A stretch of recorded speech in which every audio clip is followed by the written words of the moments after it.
Muy bien. Bienvenidos a todos. Estamos a 28 de abril del 2021 desde Ciudad Juárez, México, 656 en 52. Y ahora vamos a abordar un tema que yo creo que todos estamos de alguna manera relacionados con eso, ¿sí? Todos hemos estado en una situación con lo que se le puede llamar niños o adultos malcriados. ¿Sí? ¿Cómo definiríamos un adulto malcriado? A ver, ¿cómo lo definirían ustedes? O un niño malcriado. Alguien que no entra en la norma de lo que debería ser. Puede ser. Que golpea a su mamá. Que golpea a su mamá, por ejemplo, que no tiene el comportamiento que tú esperas, o le falta respeto a los adultos, o no hace lo que tú quieres en ese momento, etc. Hay muchas definiciones, pero yo creo que algo que nos une en esas definiciones es que todo el mundo le sacamos la vuelta a un niño o a una persona así, ¿verdad? Porque es difícil convivir, porque hay cierta transgresión de límites y de respeto que a veces se siente muy desagradable, ¿verdad? O sea, hay como una falta de conciencia en los límites y se transgreden, ¿verdad? Constantemente. Y eso afecta a las personas. Entonces, yo digo porque tuve una situación muy fuerte esta semana, precisamente con unos niños malcriados y padres malcriados. Entonces, vamos a ver si lo podemos ver esto desde otro lugar, ¿sí? Para eso vamos a retroceder un poco. ¿Cuáles son las corrientes que nos han moderado a nosotros como padres, como sociedad, en cómo crear o cómo educar a una persona, ¿verdad? Las corrientes con las cuales nos formamos nosotros, esta generación de oro, generalmente ha sido con el conductismo, ¿verdad? El conductismo es una corriente que busca influir en el comportamiento de la persona a través de la provocación de un estímulo para provocar una respuesta. Entonces, a nosotros todos nos compraron, si te compro una paleta, me haces un mandado. Si tiendes tu cama, te doy para que compres un chocolate. Si haces esto, haces aquello. A veces se equivalía como una transacción económica, ¿verdad? De haces esto y obtienes esto, haces aquello y obtienes lo otro. Entonces era una forma como nosotros en general, la generación, crecimos y esos fueron los recursos que tuvimos para ir nosotros educando. Era el medio que teníamos a la mano, ¿sí? Entonces eso fue evolucionando, de tal manera que llegó a extremos tan grandes como ya no solamente, vamos a decir, moderar el comportamiento, sino también ya a buscar el comportamiento que nosotros queremos. En otras palabras, como un mecanismo de control para asentar un comportamiento que la persona, el grupo, la institución, o llámenle como quiera, quiere para esa persona o para ese grupo. Entonces empezó a usarse como un mecanismo de ingeniería social. Por ejemplo, en los grandes movimientos, por ejemplo, en la Alemania nazi, post-nazi, después en esas épocas, en investigaciones se hicieron muchos experimentos para lo que originalmente era una disciplina, vamos a decir, como originalmente se empezó a desarrollar, donde a través del uso del espacio y de la biología se conseguía cierta disciplina, ¿verdad?, de la persona. Si no me haces esto, yo te confino a este espacio. O si no me haces, si no haces lo que yo quiero, si no te comes la sopa, no puedes salir. Jugábamos con el espacio y la biología de la persona, ¿verdad?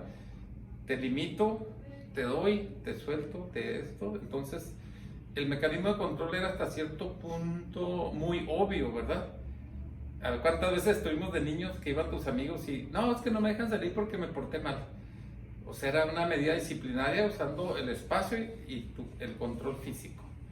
Entonces, a través de esos experimentos después fue evolucionando, de tal manera que dejó de ser un control espacial y un control físico.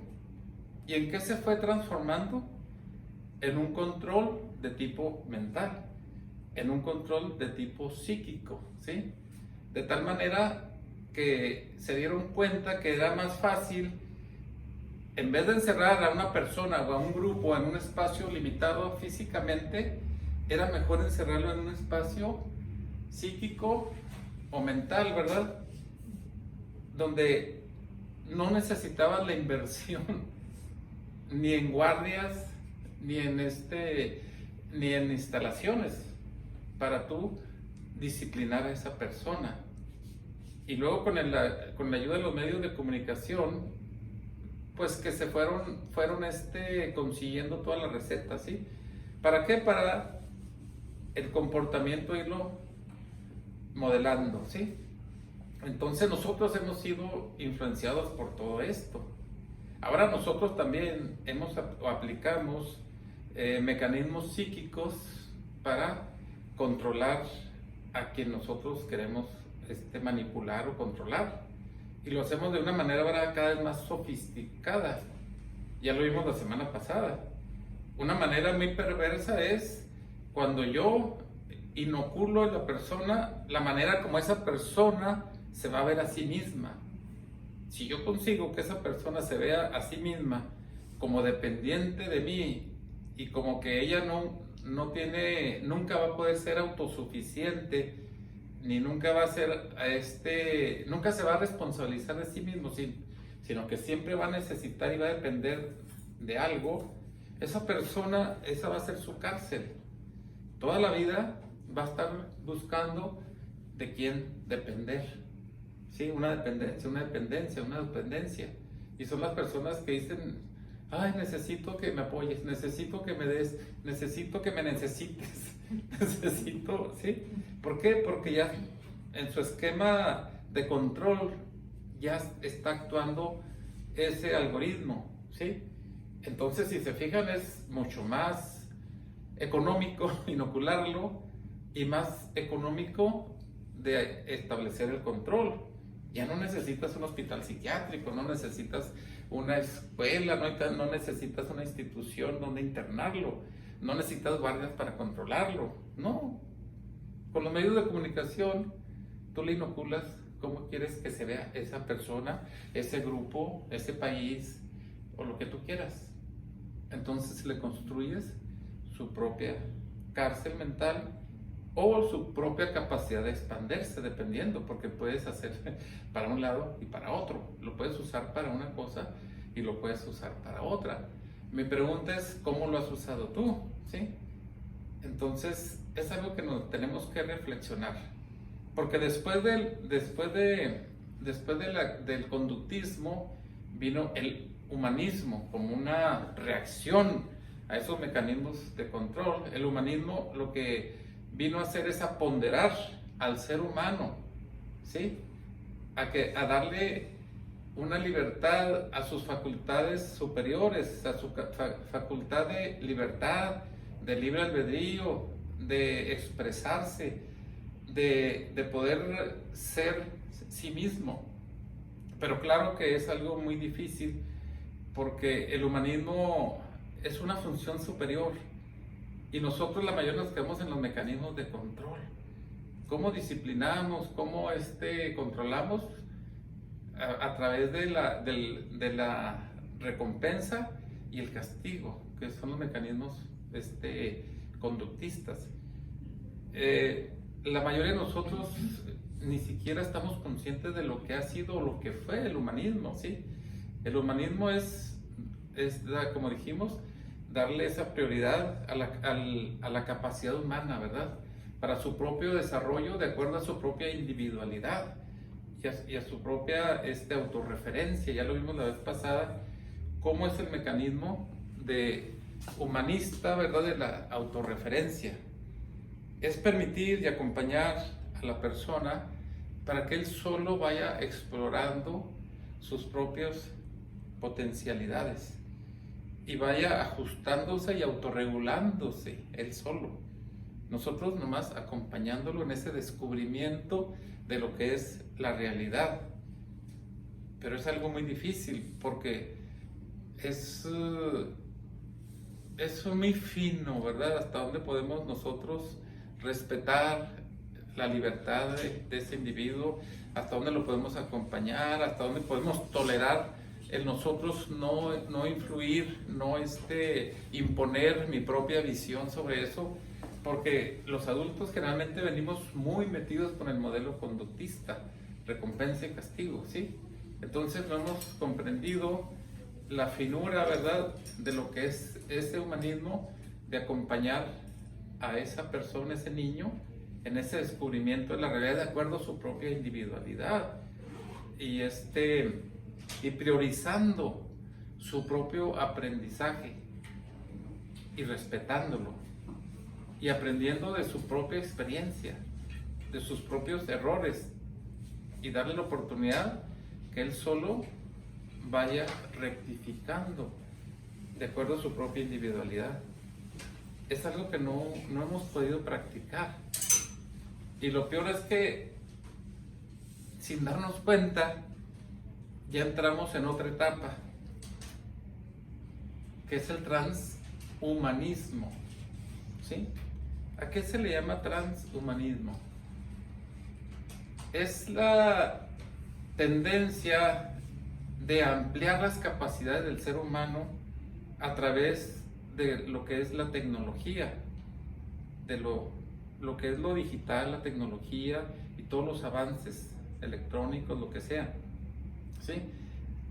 Aumentar mi capacidad de mi rendimiento físico, por ejemplo, la capacidad de mi percepción a través de estímulos, de drogas, no sé, lo que te dé la gana, la capacidad de mi fuerza a través de implantes, la capacidad de razonamiento, de pensamiento, de información a través de la inoculación de chips y de expansores de la capacidad informática del ser humano, ¿sí? La capacidad de ampliar mi periodo de vida, no sé, con implantes, con otro tipo de tecnologías, inclusive con la posibilidad de ser eterno, de la inmortalidad a través de esos apoyos tecnológicos que ya existen, pero pues están muy limitados en su difusión, ¿verdad? Pero el transhumanismo realmente es eso, es la conjunción del ser humano con la inteligencia artificial y con la tecnología. Pero ahí es donde está una trampa muy grande, porque la inteligencia artificial tiene vida propia. Cuando diseñan un algoritmo, cuando diseñan algo artificial, llega un momento en que uno como humano pierde la capacidad o el control de ese mecanismo. El algoritmo va aprendiendo y genera vida por sí mismo y toma decisiones, y son tan complejos que llega un momento que el humano ya no tiene la capacidad de discernir para hacer una intervención, porque la inteligencia artificial ya lo superó. Entonces, ahorita estamos a un punto de que estamos acercándonos mucho a ese punto de donde la inteligencia artificial supere al ser humano. En el punto en que supere el ser humano, la inteligencia artificial lo supere, va a ser un punto de no retorno. Así como los puntos de inflexión es lo que marca un antes y un después. Por ejemplo, cuando hubo la revolución industrial, ¿sí? Fue un punto de inflexión porque ya la sociedad feudal, por ejemplo, ya no fue la misma. Ya se dividió en lo que es lo industrializado, toda la gente del campo tuvieron que involucrarse en el sector productivo, y lo que la sociedad que era ya dejó de existir. Y hubo otro tipo de problemática. Ya lo que es de quiénes son los medios de producción es del capital o de la gente común, comunismo, capitalismo. Entonces se hacen vamos a decir, esas luchas, ¿verdad? que nosotros vivimos de alguna manera en esa época post-industrial. Y por supuesto, ahora que estamos ya en la etapa del transhumanismo, sin darnos cuenta, porque es una agenda que no es pública, pero ya está presente y ya estamos sintiendo los cambios. ¿Cuál es la irrupción tecnológica? ¿Qué es lo que va a causar? ¿Cuál es la nueva tendencia o la nueva rivalidad? Ya no es el capital con la mano de obra o con los medios de producción o con los estados, el Estado contra lo privado, etcétera. ¿Sí? Porque no sé si nos fijamos. Ahorita el poder ya no lo tiene el Estado. No sé si observan eso. El poder ya no es público, ya no es del Estado. El poder es privado. Las corporaciones privadas, las supercorporaciones, están sobre los estados y son los que meten su agenda. Y los gobernantes y el Estado están simplemente cumpliendo la agenda de estos organismos, de estas corporaciones privadas que tienen ahora el poder político de lo público. Y paradójicamente, ahora lo privado es público. Tu vida privada, que era tuya y que tú nomás sabías a qué horas ibas al baño, a qué horas cagabas, a qué horas comías, ahora es público. Tus datos andan circulando en todos lados.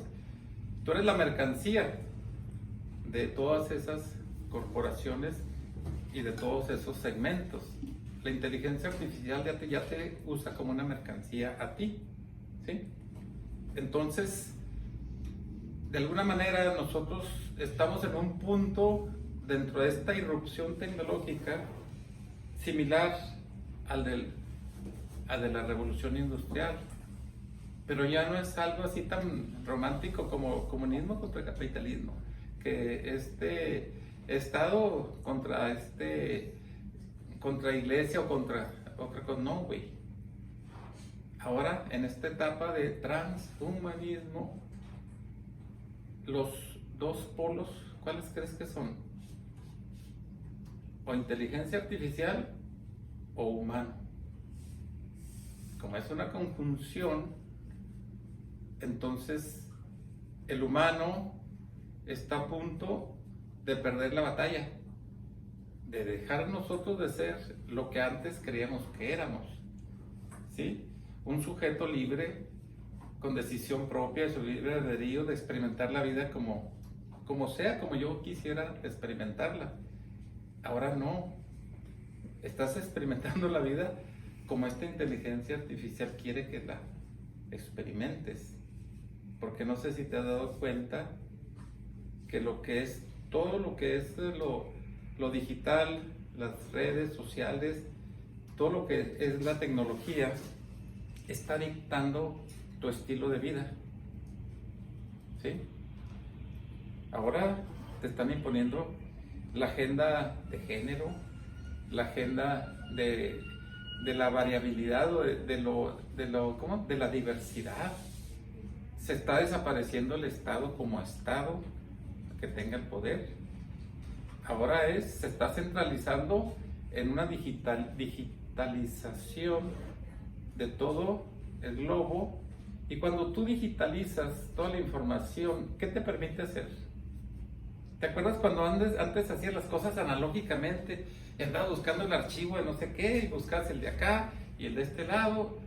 Pero el poder se concentraba en muchas personas porque necesitabas que un contador, necesitabas que una secretaria, necesitabas que necesitabas lo otro. Concentras toda la información y ¿de qué te permite eso? Que tú puedas tomar todas las decisiones desde tu teclado, puedas manejar todos los archivos, puedas hacer segmentos, puedes hacer divisiones, puedes transferir pagos, puedes eliminar información, puedes nulificar otras con el toque de una tecla. ¿Y tú crees que no se está haciendo eso para eso a nivel global? ¿Por qué crees que se está desdibujando el poder de los estados? Porque ahora las corporaciones y ese poder centralizado es el que está preparando todo para tomar esas decisiones. Y tú no te has dado cuenta de eso. Tú todavía sigues peleándote que que los homosexuales, que los liberales, que el capitalismo, que esto, que el otro. No, güey. Esa agenda ya quedó atrás. Tenemos que pensar en la nueva agenda, donde se está jugando tu viabilidad como ser humano. Eso es bien importante que lo tengamos en cuenta, porque si no lo entendemos, ya tenemos perdida la batalla de entrada. La confinación, la disciplina a través de espacios, a través de límites como nos hacía el conductismo antes, ahora no sales, ahora te encierro, no te doy para esto, ya se acabó. Ahora el control es de otra manera, a través de intervenir tu psique, tu información, moderar tu ambiente y generar la respuesta que ellos quieren, porque el sistema de control ya es muy sofisticado, ya es informático, ya te puedo influir en lo que tú quieres. Como les conté el caso de la vez pasada, cómo mi mamá influyó en mí para que no me gustara el chocolate. Y ahí iba yo defendiendo y con mil argumentos de por qué no me gusta el chocolate. Y no vas así con mil argumentos de por qué no esto, por qué no lo otro. Pero no es tu agenda, güey. Porque tú eres un hijo del conductivismo y te formaron a través del estímulo y la respuesta, güey. No el explorar tus propios potenciales, tu libertad, tu libre albedrío, tu autorreferencia. Eso ni lo conoces, cabrón. Pero es el momento de que empecemos a practicarlo. Porque si no, la batalla la tenemos muy, pero muy perdida, ¿sí? Entonces, ¿cómo vamos a educar ahora a nuestros hijos? ¿Seremos capaces, si es que hay tiempo, de permitirles su propia autorreferencia, su propio conocimiento de la realidad y su propia integración del error y su propia corrección del rumbo de acuerdo a su individualidad? ¿Te fijas que ese no es el tipo de individuo que quiere el poder centralizado, el digital? Porque va en contra de la estandarización, güey. Yo te necesito estandarizado en tus gustos, en tus preferencias, en tu forma de pensar, en esto, en lo otro. ¿Y cómo que vas a utilizar tu individualidad, güey? ¿Con qué derecho? La nueva normalidad no es esa, güey.